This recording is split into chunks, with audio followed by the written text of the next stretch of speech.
Ya betul, itu sekaligus menjawab kesimpang siuran informasi tentang kepulangan beliau.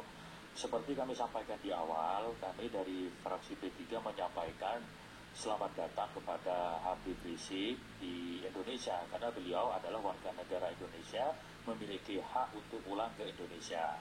Tinggal bagaimana kita menyambut beliau dengan tentu dengan cara yang berbeda-beda.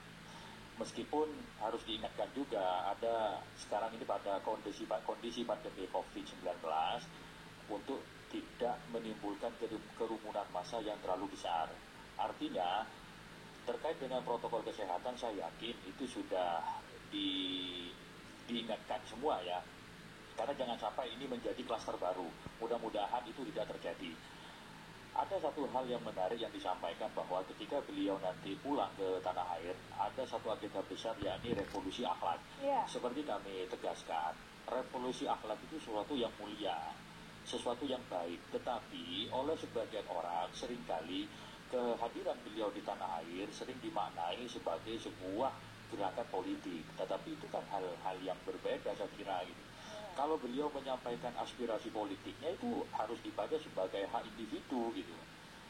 Beliau sebagai warga negara memiliki hak